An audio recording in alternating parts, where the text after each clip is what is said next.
There are two kinds of men who hear the words, "I want a divorce." The first man freezes, his mind floods with why. He thinks about the kids, the shared memories, the promises. He pleads, he bargains, he tries to talk it through. He is negotiating with an adversary who has already declared war, and in those first few seconds of hesitation, he has already lost half of everything he's ever built. The second man hears those same words, and something cold and quiet clicks into place. The husband checks out. The CEO of his own life checks in. He understands that the person sitting across from him is no longer his partner. She is a legal opponent whose goal is to secure the maximum possible settlement. His only job is to protect the mission. He gives one-word answers. He doesn't beg, he doesn't yell, he observes, he prepares. You think you're the first man, but you have to become the second. By the end of this video, you'll know exactly how to secure your assets, protect your future, and dismantle the emotional traps designed to make you fail. The words, "I want a divorce," are hanging in the air. They don't even sound real. It feels like the volume in the world just dropped to zero. Your stomach turns to ice. Your first instinct, the one that's been drilled into you since you were a boy, is to fix it. What do you mean? Is it something I did? We can go to counseling, just tell me what's wrong. Stop. You have to understand with brutal clarity what is actually happening. This is not an opening offer for a negotiation. It is the final announcement of a decision that was made months, if not years ago. The woman you're looking at isn't your wife, not anymore. She is the public relations face for a legal team you haven't met yet. While you were at work, she was consulting attorneys. While you were watching the game, she was opening a new bank account. The conversation you think you're about to have is a trap. It is a mining expedition for her to gather leverage. Every plea for closure, every angry outburst, every "how could you do this" is a gift you are handing to her lawyer. She wants you to get emotional. She wants you to yell so she can record it. She wants you to beg so she can use your desperation as proof of instability. She is counting on you to be a predictable, emotional mess. Your immediate reaction in these first 5 minutes will determine the next 5 years of your financial life. Your feelings do not matter. Your shock does not matter.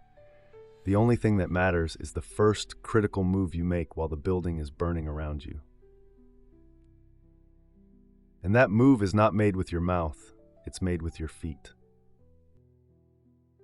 You don't make that move by engaging, you don't yell, you don't storm out. You look her in the eye, and the part of you that ran your business, built your career, and survived every other crisis takes over. You say one calm sentence, "I hear you, I need to go for a drive," or "I need to process this," or simply "okay." You say nothing else. You don't answer questions, you don't ask them. You take your keys, your wallet, and your phone, and you walk out the door.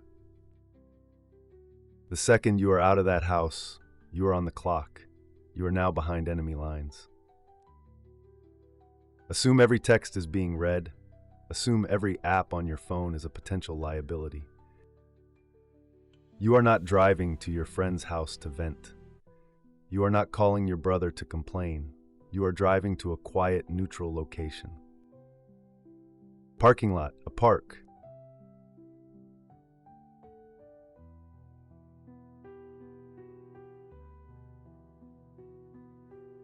And you make the single most important call of this entire process. You are calling a lawyer. Let's be clear about this call. You are not calling a family mediator. You are not calling someone to make this amicable. You are hiring a weapon. You are interviewing the most ruthless, specialized, and effective family law attorney your money can buy. While you were worried about being fair, she was getting a strategic briefing on how to strip you of your assets. You are not playing dirty. You are just now stepping onto the battlefield she has been preparing for months. You need to drain the emotion from your own head. This is no longer a marriage. It is a business dissolution. It's an unfriendly corporate takeover. The person who keeps their head wins. The person who knows the numbers wins. When you make that call, you are not a husband, you are a client. You are the CEO of You Incorporated, and you just found out your COO is planning a hostile buyout. Your only duty is to your shareholders, which is you and your future. That lawyer is going to ask you a question, and your answer will determine his entire strategy. He's going to ask, what do you have, and where is it?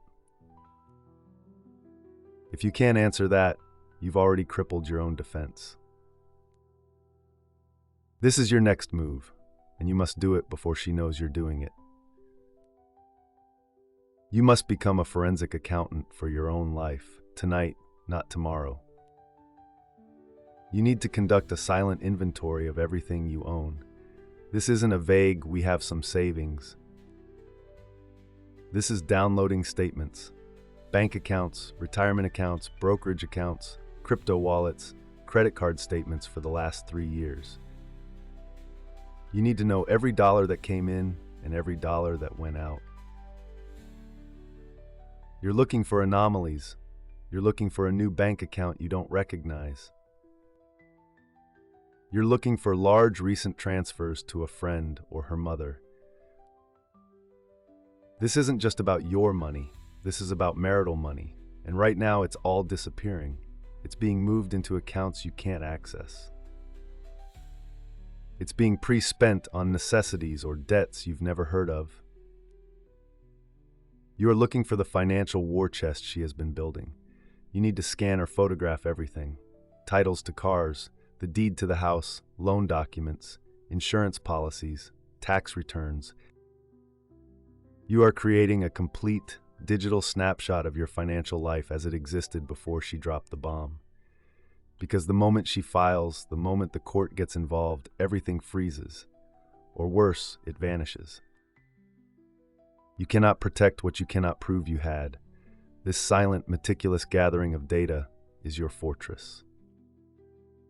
While she is texting her friends about how brave she is, you are building the arsenal that will save your future. You now have your snapshot. You have the before picture. Now, you must prevent the after. You're sitting there, looking at the balances on your computer screen, and you're going to feel a wave of resistance. This feels wrong. This is our money. What if I just move my half? This is the good guy programming trying to make you lose. Let's smash this myth right now. The myth is that being amicable and playing fair will be rewarded. The reality is that the court system is not a referee for fairness. It is a battlefield for assets. The person who strikes first strikes hardest. Your amicable gesture of leaving the money alone is seen by her legal team as a rookie mistake. It is an invitation for her to drain the entire account, leaving you with nothing to pay your own lawyer, nothing to put a deposit on a new apartment, nothing. This is your next move, and you do it with surgical precision. You take exactly half of all liquid assets in every joint account. Not half plus a little extra, not what you think you're owed, exactly half. You move it into a new individual account at a different bank. Why a different bank? Because you cannot risk her walking into a branch, charming a teller she's known for years, and gaining access to your new secure account. This isn't theft. This is a separation of assets. You are not stealing from her. You are preventing her from stealing from you. This single move is purely defensive. It ensures you have the capital to survive the coming siege. It funds your legal defense. It pays for your new life. You must secure your own oxygen mask before you can even think about anything else. You are also, tonight, freezing all joint credit cards. You call the companies, you report them lost, or you put an immediate freeze on all new purchases. You are cutting off the supply line she will use to rack up tens of thousands in legal fees and living expenses on your dime. This isn't just about your money. This is about marital money. And right now it's all disappearing. It's being moved into accounts you can't access. It's being pre-spent on necessities or debts you've never heard of. You are looking for the financial war chest she has been building. You need to scan or photograph everything. Titles to cars, the deed to the house, loan documents, insurance policies, tax returns. You are creating a complete digital snapshot of your financial life as it existed before she dropped the bomb. Because the moment she files, the moment the court gets involved, everything freezes. Or worse, it vanishes. You cannot protect what you cannot prove you had. This silent, meticulous gathering of data is your fortress. While she is texting her friends about how brave she is, you are building the arsenal that will save your future. You now have your snapshot. You have the before picture. Now, you must prevent the after. You're sitting there, looking at the balances on your computer screen, and you're going to feel a wave of resistance. This feels wrong. This is our money. What if I just move my half? This is the good guy programming trying to make you lose. Let's smash this myth right now. The myth is that being amicable and playing fair will be rewarded. The reality is that the court system is not a referee for fairness. It is a battlefield for assets. The person who strikes first strikes hardest. Your amicable gesture of leaving the money alone is seen by her legal team as a rookie mistake. It is an invitation for her to drain the entire account, leaving you with nothing to pay your own lawyer, nothing to put a deposit on a new apartment, nothing. This is your next move, and you do it with surgical precision. You take exactly half of all liquid assets in every joint account. Not half plus a little extra, not what you think you're owed, exactly half. You move it into a new individual account at a different bank. Why a different bank? Because you cannot risk her walking into a branch, charming a teller she's known for years, and gaining access to your new secure account. This isn't theft. This is a separation of assets. You are not stealing from her. You are preventing her from stealing from you. This single move is purely defensive. It ensures you have the capital to survive the coming siege. It funds your legal defense. It pays for your new life. You must secure your own oxygen mask before you can even think about anything else. You are also, tonight, freezing all joint credit cards. You call the companies, you report them lost, or you put an immediate freeze on all new purchases. You are cutting off the supply line she will use to rack up tens of thousands in legal fees and living expenses on your dime. Once your liquidity is secured, your focus turns to the physical, the house, the cars, the things. You might be staring at the walls of your home, the place you built, thinking, I'm not leaving, I'll fight for the house. That's your ego talking, not your strategy. The house is not a home anymore. It is a liability. It is the single biggest asset on the table, and she knows you're emotionally attached to it. That attachment is a lever she will use to pry everything else out of your hands. He can keep the house, her lawyer will say, if we get all the retirement accounts and 80% of the brokerage. They want you to fight for the anchor that will drown you. Your lawyer will tell you this, but you need to hear it now. Let go of the things. They are tools. They are wood and drywall. They are not worth your future. What you must protect is what she can't see or what she doesn't understand. Your business, your investments, your intellectual property, your ability to earn in the future. She is coming for a percentage of all of it. This is where you realize the inventory you took wasn't just a list. It's a map. It shows you where the treasure is buried, and it shows you where the traps are. That little side business you started, she's entitled to half its growth. Those stocks you've been nurturing for a decade, she's coming for them. The financial separation you just executed is the first step. The next is legal fortification. You are about to enter a world of restraining orders, discovery requests, and financial affidavits. Every move you make from this point forward must be through the filter of one question: how will this look in a deposition? This is why your new operating system is Grey Rock. You are no longer the man she knew. You are a boring, uninteresting, emotionally flat stone. She thrives on your reaction. She feeds on your anger, your sadness, your guilt. You will give her nothing. She texts you an essay of accusations. You reply, noted. She screams at you in the kitchen. You turn around and walk into the garage. You document everything.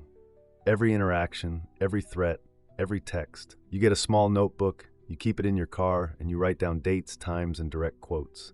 This isn't a diary, it's a logbook for your lawyer. This is your evidence. You're building a case, and the man who has the better records wins. This Grey Rock persona extends to your entire digital life, which must go into total lockdown. Go to your social media, deactivate it, all of it, right now. A single picture of you out with your friends is proof you're an absent father. A picture of you on a vacation you planned 6 months ago is dissipation of marital assets. A picture with a new woman, even just a friend, is the silver bullet her lawyer will use to paint you as an adulterer, costing you leverage, money, and time with your kids. You will not post, you will not comment, you will not even like anything. You are a digital ghost. You will also change every single password you have. Email, bank account, social media, your phone. Assume she has had access to all of it. Assume she has been reading your emails for months. Your new passwords should be complex, random, and have no connection to your life. No pet names, no kids' birthdays. This brings us to the biggest tactical mistake you can possibly make: leaving the house. You're sitting in this cold, hostile environment, and every fiber of your being is screaming at you to just get out, to go to a hotel, to stay with a friend. Do not leave. The moment you walk out that door, you have set a precedent of abandonment. You have willingly given up possession of the marital home, and you will be fighting for months, maybe years, just to get back in. More importantly, you may have just abandoned your children. The court sees the parent who stays as the primary caregiver. By leaving, you are handing her a massive, unearned advantage in the coming custody battle. You are a visitor in your own children's lives from that moment on. So you stay, but you don't live there. You occupy it. You are a tenant. You sleep in the guest room. You buy your own groceries. You do your own laundry. You do not engage in family dinners. You do not get drawn into arguments. You are a polite, distant roommate. This is where the danger escalates. You must understand with chilling certainty that the nuclear option is on the table. She knows that a simple, unproven allegation of abuse that she fears for her safety is enough to get you thrown out of your own home with an emergency restraining order. It is the trump card, and it is used every single day.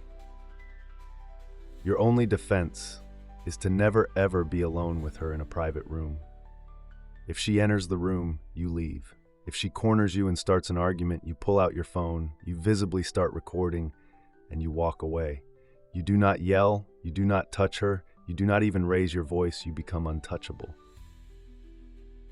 This isn't a legal battle, it's a psychological war, and the primary target is your mind. The man you were, the provider, the husband, the good guy, is now your single greatest liability. That man wants to be fair. He wants to do the right thing. He is programmed to provide, even to his own detriment. You have to kill that man. You have to lock him in a mental box and slide it shut, because he is an amateur in a professional's fight. The person you're dealing with is counting on him to show up. She is counting on you to feel guilty. Guilt for the long hours you worked, guilt for the arguments you had, guilt for not being enough. Guilt is the currency her legal team will use to buy your future, and you are about to be flooded with it. The most potent weapon in her arsenal will be your children. This is the for the kids trap, and it is the most brutal, effective, and common trap in the divorce playbook. It sounds noble, Let's just settle this quickly for the kids. If you really love them, you just give me the house so they can have stability. Don't drag them through a nasty fight. This logic is a dagger pointed at your heart, and it is a complete and total lie. It is a strategic emotional blackmail designed for one purpose: to make you surrender your assets without a fight. Let's be perfectly clear. Caving in, giving her everything for the kids, is the worst possible thing you can do for them. Let's play out the scenario where you do the right thing. You give her the house, you give her 70% of the marital assets, you agree to crushing alimony and child support payments to keep the peace. What happens next? You're broke. You're forced into a tiny apartment in a bad neighborhood, an hour away from their school. You see them every other weekend. You're no longer the strong, stable father. You're the sad dad in the crappy apartment who can't even afford to take them out to dinner. She, meanwhile, is living in your house with your assets, and in 6 months, her new boyfriend is sleeping in your bed. You didn't give your kids stability. You gave them a front row seat to their father's financial and emotional castration. You gave away your ability to provide for them. You gave away your resources to fight for 50-50 custody. You have zero leverage. You have no power. You lost, and they lost. The best thing you can do for your children is to be a warrior for your own financial future. Your money, your assets, your retirement accounts, that isn't just money. That is your power. That is your ability to provide a strong, stable, secure second home for them. That is your war chest to pay the best lawyer to get you 50-50 custody. Her legal team is praying you'll be an emotional fool. They want you to trade your financial future for a few head pats for being the bigger person. It's a hostage negotiation, and your kids are the leverage. You do not negotiate with hostage takers.